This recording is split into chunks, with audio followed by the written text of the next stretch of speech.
मंच पे बैठे हुए मेरे सभी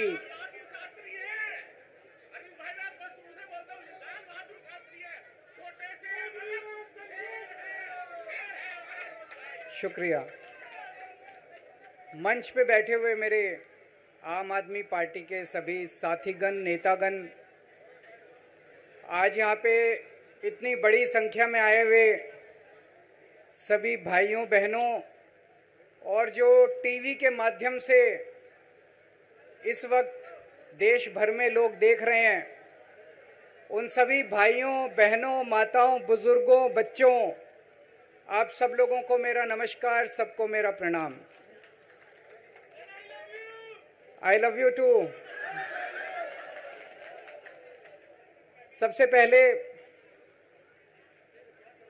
मैं ऊपर वाले का शुक्रिया अदा करता हूं, भगवान का शुक्रिया अदा करता हूं, जिनकी हमेशा हम लोगों के ऊपर बहुत कृपा रहती है, बहुत आशीर्वाद रहता है भगवान का, भोलेनाथ का, हनुमान जी का बहुत आशीर्वाद रहता है। इसी वजह से इतनी बड़ी बड़ी मुसीबतों से निकल के हम लोग आते हैं। इतने बड़े बड़े सामने हमारे दुश्मन हैं जिनसे लड़के हम लोग सफल होते हैं।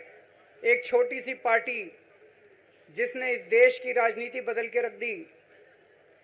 मैं इसीलिए सबसे पहले ऊपर वाले का पूरे सम्मान के साथ शुक्रिया अदा करता हूं और आशीर्वाद चाहता हूं।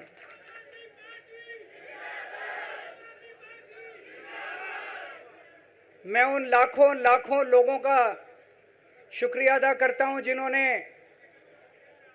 हम लोगों के लिए, जब हम लोग जेल में थे, मैं, मनीष सिसोदिया जी, संजय सिंह जी, विजय नायर जी, अभी सतिंदर जैन जी हैं, अमानतुल्लाह खान हैं, उनको वो भी जल्दी आएंगे मैं उम्मीद करता हूं।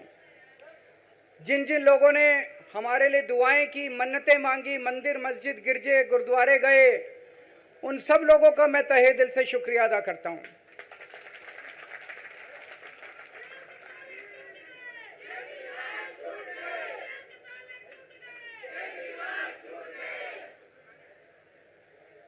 जेल में काफी वक्त मिला सोचने का, पढ़ने का, और कई किताबें पढ़ी, पॉलिटिकल किताबें पढ़ी, अपने स्वतंत्रता के आंदोलन की किताबें पढ़ी, गीता कई बार पढ़ी, रामायण पढ़ी, महाभारत पढ़ी। आज मैं अपने साथ एक किताब लेके आया हूं, ये भी मैंने कई बार पढ़ी, भगत सिंह की जेल डायरी। आप लोगों ने पढ़ी है? पढ़ना इसको जरूर, खरीद लेना, खरीद के इसको पढ़ना, भगत सिंह की जेल डायरी। जब भगत सिंह जेल में थे, आज से 90-95 साल पहले, उन्होंने जेल के अंदर अपने लेख लिखे थे, वो लेख इसमें हैं। और जेल के अंदर से उन्होंने बाहर कई लोगों को खत लिखे थे, उन्होंने अपने क्रांतिकारी साथियों को खत लिखे थे, उन्होंने देश के युवाओं के नाम खत लिखे थे। बलिदान से पहले साथियों को अंतिम पत्र 22 मार्च 1931, ये खत उन्होंने जेल से लिखा और उनके साथियों तक पहुंचाया अंग्रेजों ने। बटुकेश्वर दत्त की बहन प्रोमिला को पत्र, बचपन के दोस्त जयदेव गुप्ता को पत्र, वाइसरॉय को पत्र, ये सारे पत्र अंग्रेजों ने भगत सिंह के पहुंचाए। युवाओं के लिए जो पत्र लिखा, वो पत्र बकायदा युवाओं के एक सम्मेलन में पढ़ के सुनाया गया। भगत सिंह की शहादत के 95 साल बाद आजाद भारत के अंदर एक क्रांतिकारी मुख्यमंत्री जेल गया। मैं अभी जेल गया, मैंने जेल से एक ही पत्र लिखा था एलजी साहब को। 15 अगस्त था, देश का स्वाधीनता दिवस था। देश के आजादी के दिवस के ऊपर दिल्ली का मुख्यमंत्री दिल्ली सरकार की तरफ से झंडा फहराता है। मैंने एलजी साहब को 3 दिन पहले चिट्ठी लिखी, 15 अगस्त के 3 दिन पहले, कि एलजी साहब, मैं चूंकि जेल में हूं, मेरी जगह आतिशी जी को झंडा फहराने की इजाजत दी जाए। कुछ गलत तो नहीं लिखा? वो चिट्ठी मेरी एलजी साहब तक नहीं पहुंचाई गई, मुझे चिट्ठी वापस करी गई और मेरे को ये वार्निंग जारी की गई। ये वार्निंग भी लेके आया हूं, जिंदगी भर साथ रखूंगा ये मेरे को वार्निंग दी गई कि दूसरी बार अगर आपने एलजी साहब को चिट्ठी लिखने की हिम्मत करी तो आपके साथ जो फैमिली मुलाकात होती है हर हफ्ते, वो फैमिली मुलाकात बंद कर दी जाएगी। मैं मन में सोच रहा था, अंग्रेजों ने भी नहीं सोचा था कि आजाद भारत के अंदर 95 साल के बाद अंग्रेजों से ज्यादा क्रूर और अत्याचारी शासक इस देश के ऊपर आएगा। आपने सुना होगा बटुकेश्वर दत्त और भगत सिंह ने असेंबली में एक बम फेंका था, या सुना है सब लोगों ने? तो दोनों को जेल हुई, दोनों को एक ही जेल में रखा गया, बगल बगल वाली कोठरी में रखा गया। ये मैं चिट्ठी पढ़ के सुना रहा हूं आपको भगत सिंह की, जो उन्होंने प्रमिला को, बटुकेश्वर दत्त की बहन को लिखा। कल रात बट्टू को किसी दूसरी जेल में भेज दिया गया है, तब तक वो उनके साथ ही था भगत सिंह के। ये चिट्ठी 17 जुलाई 1930 की है। उनकी जुदाई मेरे लिए असहाय हो रही है। भगत सिंह लिख रहे हैं बटुकेश्वर दत्त की बहन को कि बटुकेश्वर दत्त की जुदाई मेरे लिए असहनीय हो रही है। आज पहला दिन है जब मैं अपने को पूरी तरह उद्विग्न पा रहा हूं और मेरे लिए हर मिनट एक बोझ बन गया है। एक मित्र से जुदा होना सचमुच सगे भाई से भी ज्यादा प्रिय थे मेरे को बटुकेश्वर। तो दोनों साथ रहते थे। 95 साल के बाद मनीष सिसोदिया और केजरीवाल एक ही केस में जेल जाते हैं। मनीष सिसोदिया को अलग जेल में रखते हैं, मेरे को अलग जेल में रखते हैं, साथ मिलने की इजाजत नहीं दी जाती। आजादी की लड़ाई जब हुई, जवाहरलाल नेहरू जेल गए, महात्मा गांधी जेल गए, बाबा साहब अंबेडकर जेल गए, चंद्रशेखर आजाद जेल गए, अशफाकुल्ला जेल गए, कितने स्वतंत्रता सेनानी जेल गए, कई कई सालों तक जेल गए। जब वो जेल जाते थे उनसे मुलाकात के लिए उनके साथी उनसे मिलने जाया करते थे, उनके घर के लोग जाते थे, उनके रिश्तेदार उनसे मिलने जाते थे, और जब वो मिलने के लिए जाते थे वो उनसे पॉलिटिकल बातें करते थे। वो उनसे बातें करते थे कि कैसे अंग्रेजों को उखाड़ के फेंकना है जब मिलने के लिए जेल में जाते थे। जब मैं जेल में था एक दिन संदीप पाठक मेरे से मिलने के लिए आया। मैं भी पॉलिटिकल आदमी हूं, वो भी पॉलिटिकल, हमारी पार्टी का संगठन मंत्री है। आके उसने मेरे से पॉलिटिकल बातें करी। और क्या करता, रोमांटिक बातें थोड़ी करता। तो पॉलिटिकल आदमी वो, पॉलिटिकल आदमी मैंने उससे पूछा देश में क्या चल रहा है, उसने देश की पॉलिटिकल हालत बताई। मैंने उससे पूछा पार्टी में क्या चल रहा है, उसने संदीप पाठक को ब्लैकलिस्ट कर दिया गया। उसके बाद मेरे से मिलने नहीं दिया गया। भगत सिंह जब फांसी पे चढ़े उन्होंने सपने में भी नहीं सोचा था कि ऐसा भारत होगा। आज से 95 साल के बाद इस देश के अंदर इतनी क्रूर और अत्याचारी सरकार आएगी कि अंग्रेजों को भी पीछे छोड़ देगी। दोस्तों,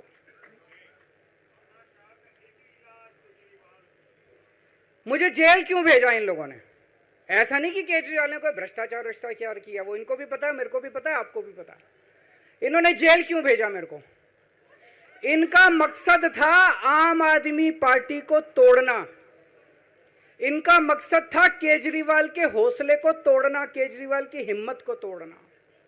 इन्होंने फॉर्मूला बना रखा है। आप देख रहे हो किस तरह से एमएलए तोड़ दो, एमएलए खरीद लो, ईडी भेज के डरा दो, सीबीआई भेज के डरा दो, फर्जी केस कर दो, जेल में डाल दो, पार्टी तोड़ दो। महाराष्ट्र में कैसे उन्होंने 2-2 राष्ट्रीय पार्टियां तोड़ दी। पार्टी तोड़ दो, सरकारें गिरा दो और अपनी सरकार बना लो। इनको यह लग रहा था केजरीवाल को जेल भेज देंगे तो दिल्ली में इनकी पार्टी टूट जाएगी, दिल्ली में बीजेपी की सरकार बना लेंगे। इनको लग रहा था पंजाब की सरकार तोड़ के पंजाब में हम अपनी सरकार बना लेंगे, इनके एमएलए तोड़ लेंगे। लेकिन हमारी पार्टी नहीं टूटी, हमारे एमएलए नहीं टूटे, हमारे एमएलए तो छोड़ो, कार्यकर्ता भी नहीं टूटे। इनकी बड़ी बड़ी साजिशों के खिलाफ, बड़े बड़े षड्यंत्रों के खिलाफ केवल आम आदमी पार्टी में ताकत है जो आज इनका सामना कर रही है। इनको लगा केजरीवाल के हौसले तोड़ देंगे। आज मैं आपके सामने खड़ा हूं और मैं पूरे विश्वास के साथ कह रहा हूं कि जेल के इन 150-200 दिन जो मैं जेल में रहा, इन दिनों ने मेरे हौसले को और 100 गुना बढ़ा दिया है, कम करने की बजाय। ये लोग पूछते हैं कि केजरीवाल जब जेल में था इसने इस्तीफा क्यों दिया, क्यों नहीं दिया? जेल में से सीएम के पद से इस्तीफा क्यों नहीं दिया? मैंने इस्तीफा इसलिए नहीं दिया क्योंकि मैं देश के जनतंत्र को बचाना चाहता था। इन्हें जो इतने फॉर्मूले बना रखे हैं, एमएलए तोड़ दो, पार्टियां तोड़ दो, एमएलए खरीद लो, डरा दो, अब एक फॉर्मूला और इन्होंने नया बनाया है। जहां जहां ये चुनाव हारे वहां वहां के मुख्यमंत्री पे फर्जी केस करके उसको गिरफ्तार कर लो और उसकी सरकार गिरा दो। अगर मैं इस्तीफा दे देता, अगर मैं हेमंत सोरेन साहब ने इस्तीफा दिया, मैं भी इस्तीफा दे देता, इन्होंने सीतारमैया पे भी अभी केस किया है, सीतारमैया साहब के ऊपर, इन्होंने पिनाराई विजयन के ऊपर भी केस कर रखे हैं, ममता दीदी के ऊपर केस कर रखे हैं। ये एक ऑपोजिशन के मुख्यमंत्री को नहीं छोड़ते, एक एक को पकड़ के फर्जी केस कर करके उनको जेल में डाल देते और एक एक की सरकार गिरा देते।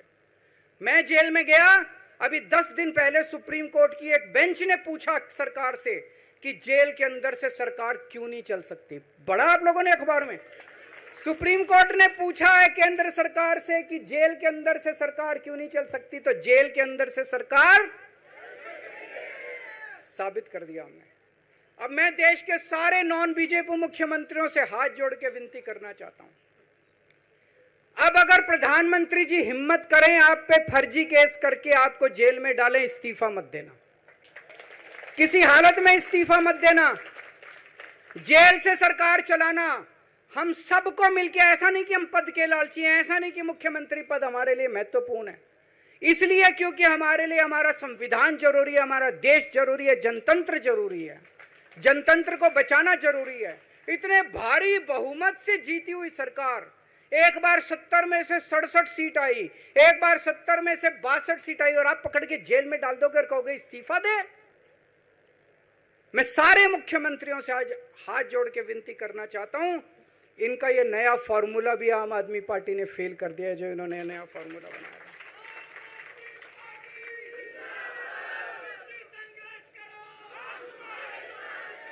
आज इनकी हर षड्यंत्र, हर साजिश से सामना करने की ताकत आम आदमी पार्टी में है। क्यों? क्योंकि हम ईमानदार हैं। दिल्ली में सरकारी स्कूल थे, गरीबों के बच्चे सरकारी स्कूल में पढ़ने जाया करते थे। सरकारी स्कूलों की हालत बहुत खराब थी, गरीबों के बच्चों का कोई भविष्य नहीं था। 16 लाख बच्चे दिल्ली के सरकारी स्कूलों में पढ़ते थे। टूटे फूटे टिन के स्कूल थे, डिब्बे थे, स्कूल क्या डिब्बे थे, कोई पढ़ाई नहीं होती थी, गरीबों के बच्चों का भविष्य खराब था। उन गरीबों के बच्चों को पिछले 10 साल के अंदर 18 लाख बच्चों को हमने सरकारी स्कूल अच्छे बना के भविष्य दिया है। हम ये कैसे कर पाए? हम ये कर पाए क्योंकि हम ईमानदार हैं। आज अगर किसी के घर में कोई बीमार हो जाए, प्राइवेट में ले जाओ, लाखों लाखों रुपए खर्च हो जाते हैं। अगर थोड़ी सी सीरियस बीमारी हो, छोटी सी बीमारी हो, 10-15 हजार रुपए कहीं नहीं गए, इन बड़े बड़े अस्पतालों में ले जाओ। दिल्ली के अंदर हर सरकारी अस्पताल को शानदार बनाया, नए नए सरकारी अस्पताल खोले, गली गली में मोहल्ला क्लिनिक खोला, लोगों की चाहे अमीर हो चाहे गरीब हो, सबका इलाज, सबकी दवाइयां, सबके टेस्ट, पूरा इलाज मुफ्त कर दिया। क्यों? क्योंकि हम ईमानदार हैं। आज दिल्ली की महिलाएं जब बस में सफर करती हैं, उनकी टिकट नहीं लगती। बाकी देश की सरकारें घाटे में चल रही हैं, दिल्ली की सरकार ये सब सुविधा देने के बावजूद फायदे में चल रही है। क्यों? क्योंकि हम ईमानदार हैं। आज दिल्ली के अंदर इतनी सुविधाएं, 24 घंटे बिजली आती है आज दिल्ली में, पहले 8-8 घंटे के पावर लगते थे। हम ये कर पाए क्योंकि हम ईमानदार हैं। आज दिल्ली के लोगों को फ्री बिजली मिल रही है। कैसे? क्योंकि हम ईमानदार हैं। आज दिल्ली में जगह जगह सीसीटीवी कैमरे लग गए, स्ट्रीट लाइट्स लग रही हैं, लोगों को तीर्थ यात्रा कराई जा रही है। इतने कच्ची कॉलोनियों के अंदर पिछले 75 साल में इतनी सड़कें और गलियां नहीं बनी जितनी पिछले 10 साल के अंदर हमने सड़कें और गलियां बना दी। 75 साल के अंदर दिल्ली में इतनी पानी की पाइपलाइन नहीं डली जितने पिछले 10 साल के अंदर पानी की पाइपलाइन डाल दी। कहां से आया पैसा? क्यों? क्योंकि हम ईमानदार हैं। ये हमारी ईमानदारी से डरते हैं, ये हमारी ईमानदारी से डरते हैं। ये बिजली फ्री नहीं कर सकते, क्यों? ये बेईमान है। ये स्कूल ठीक नहीं कर सकते, इनकी 30-30 साल से सरकारें चल रही हैं कई राज्यों के अंदर, 25-25 साल से, 15-15 साल से इनकी सरकारें चल रही हैं। ये स्कूल ठीक नहीं कर सकते, अस्पताल ठीक नहीं कर सकते, ये फ्री इलाज नहीं दे सकते, ये बिजली फ्री नहीं कर सकते, ये 24 घंटे बिजली नहीं कर सकते। क्यों? ये बेईमान, ये बेईमान है। आज इन्होंने ईडी छोड़ दी, इनकम टैक्स छोड़ दिया, दिल्ली पुलिस छोड़ दी, इतने केस कर दिए हमारे ऊपर, और हम डट के खड़े हैं इनके खिलाफ, इनका मुकाबला कर रहे हैं, क्योंकि हम ईमानदार हैं। इसलिए ये मेरे को बेईमान साबित करना चाहते हैं, ये मेरे को बेईमान साबित करना चाहते हैं। मेरे ऊपर कीचड़ फेंक रहे हैं, मेरे ऊपर लांछन लगा रहे हैं, मुझे सुबह शाम गालियां देते हैं, लेकिन मेरे लिए बीजेपी इंपॉर्टेंट नहीं है, मेरे लिए आप लोग इंपॉर्टेंट हो। अगर देश की जनता, दिल्ली की जनता को लगता है केजरीवाल बेईमान है, मैं 1 मिनट के लिए सीएम की कुर्सी पे भी नहीं बैठूंगा। 1 मिनट के लिए मैं बैठने को तैयार नहीं। मैंने अपने जीवन में कुछ नहीं कमाया, मेरा बैंक अकाउंट खाली है, हमारी पार्टी का बैंक अकाउंट खाली है। मैंने जिंदगी में कुछ नहीं कमाया, अपनी इज्जत और अपनी ईमानदारी के सिवा मेरे पास कुछ नहीं है। आज इनकम टैक्स में कमिश्नर की नौकरी करता था, 2000 में नौकरी छोड़ के सन 2000 से 2010 तक 10 साल मैंने दिल्ली की झुग्गियों के अंदर बिताए हैं। कुछ महीने दिल्ली की झुग्गियों में जाके रहा मैं, झुग्गी के अंदर, नंद नगरी, सुंदर नगरी की झुग्गियों के अंदर मैंने गली गली में खाक छानी है कि गरीब आदमी रहता कैसे, उसके घर का गुजारा कैसे चलता है। अगर पैसे कमाने हो तो इनकम टैक्स कमिश्नर की नौकरी बुरी नहीं थी। और जब मैंने नौकरी छोड़ी थी तब कोई पार्टी नहीं थी, कुछ नहीं थी। ऐसा नहीं था कि उस टाइम ये था मुख्यमंत्री बनने चला था या कोई पार्टी, कुछ नहीं था, कोई भविष्य नहीं था, केवल देश के लिए जुनून था कि देश के लिए कुछ करना है, देश के लिए कुछ करने हैं। 49 दिन की सरकार के बाद इस्तीफा दिया था, अपने असूलों के लिए इस्तीफा दिया था, किसी ने इस्तीफा मांगा नहीं था, अपने आप इस्तीफा दिया था। आज के तारीख में, आज के जमाने में कोई अपनी चपरासी की नौकरी नहीं छोड़ता। मैंने मुख्यमंत्री की कुर्सी छोड़ी थी, अपने आप छोड़ी थी। ना पद का लालच है, ना दौलत का लालच है, केवल देश के लिए कुछ करने का जुनून है, देश के लिए कुछ करने के लिए आए हैं।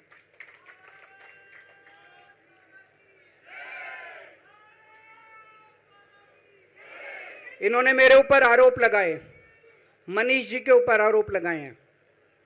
इस देश का जो सबसे कठोर कानून है, ईडी का कानून, पीएमएलए, जिसमें बेल भी नहीं मिलती, बेल मिलनी भी मुश्किल है, उसके अंदर हमारे ऊपर तरह तरह के इन लोगों ने आरोप लगाए हैं।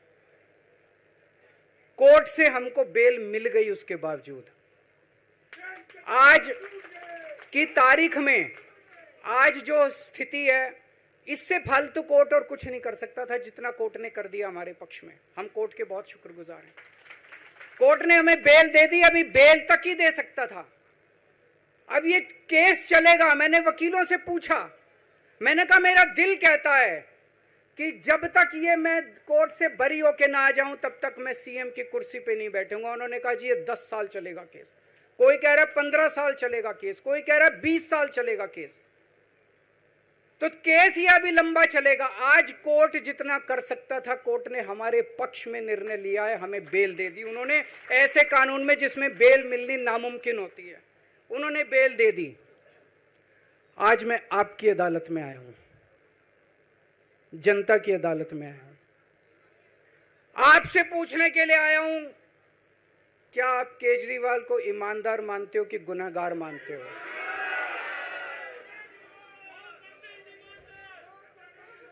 मैं दिल्ली की जनता से पूछना चाहता हूं, मैं देश की जनता से पूछना चाहता हूं कि क्या केजरीवाल ईमानदार है कि गुनहगार है? दोस्तों, 2 दिन के बाद, आज से 2 दिन के बाद मैं सीएम की कुर्सी से इस्तीफा देने जा रहा हूं।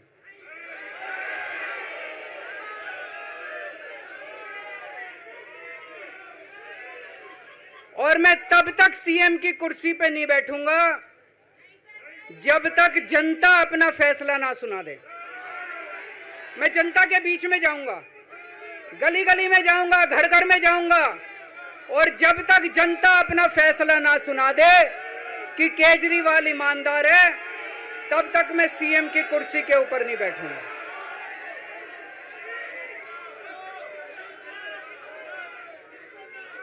आज से कुछ महीने बाद चुनाव है, दिल्ली के चुनाव है। मैं जनता को निवेदन करना चाहता हूं, अपील करना चाहता हूं, अगर आपको लगता है केजरीवाल ईमानदार है, मेरे पक्ष में वोट दे देना। अगर आपको लगता है केजरीवाल गुनहगार है, मेरे को वोट मत देना। आप अगर मेरे को, आपका एक एक वोट मेरी ईमानदारी का सर्टिफिकेट होगा। अगर आप मेरे को वोट देके जिताओगे और अगर आप कहोगे कि केजरीवाल ईमानदार है, तो चुनाव के बाद, उसके बाद जाके मैं सीएम की कुर्सी पे बैठूंगा। तब तक मैं सीएम की कुर्सी पे नहीं बैठूंगा।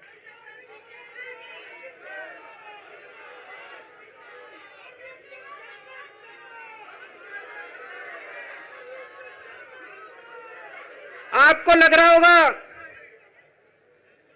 अभी अभी जेल से रिहा होके आया है, ये कैसा क्यों बोल रहा है? अभी अभी जेल से रिहाई होके आया है, अब ये इस्तीफा क्यों दे रहा है?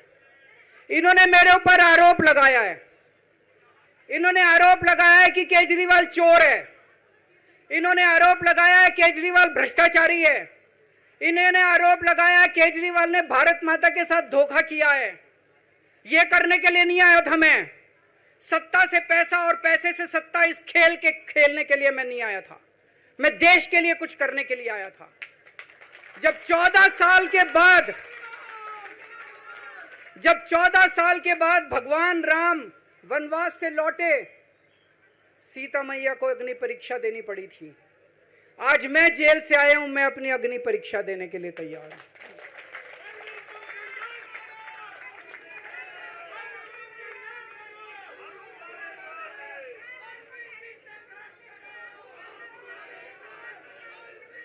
ये कुछ लोग बोल रहे हैं सुप्रीम कोर्ट ने कुछ कंडीशंस लगाई हैं, काम नहीं कर पाएंगे। पिछले 10 साल में इन लोगों ने कंडीशन लगाने में कोई कसर छोड़ी थी? एलजी साहब ने कंडीशन लगाने में कोई कसर छोड़ी थी? केंद्र सरकार ने 1 कानून, 2 कानून, 3 कानून, कानून पे कानून डाल के मेरी पावर छीन ली, पर आपके काम बंद नहीं होने दिए मैंने। ये कंडीशन हमारे लिए कोई वो नहीं रखती, कोई हमारे लिए अड़चन पैदा नहीं करती ये कंडीशन। इन कंडीशन को भी देख लेंगे, लेकिन मेरे लिए जो मायने रखता है वो है, मैंने अपनी जिंदगी में ईमानदारी कमाई है। अगर आपको लगता है केजरीवाल ईमानदार है, जम के वोट दे देना मेरे पक्ष में। चुनाव के बाद सीएम की कुर्सी पे जाके बैठूंगा।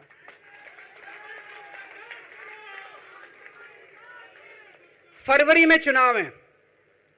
आज इस मंच से मैं मांग करता हूं कि ये चुनाव नवंबर में कराए जाएं, महाराष्ट्र के साथ कराए जाएं, तुरंत कराए जाएं चुनाव। और जब तक आपका फैसला नहीं आएगा, तब तक मैं जिम्मेदारी नहीं संभालूंगा। और मैं, जब तक चुनाव नहीं होते, मैंने जैसे बताया 2 दिन के बाद मैं अपना इस्तीफा दूंगा। जब तक चुनाव नहीं होते, तब तक मेरी जगह आम आदमी पार्टी से कोई और मुख्यमंत्री बनेगा।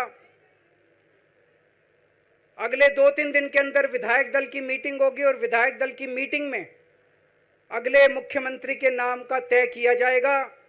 मैं मनीष जी से बात कर रहा था, जो पीड़ा मेरे मन में है वो पीड़ा मनीष जी के मन में भी है।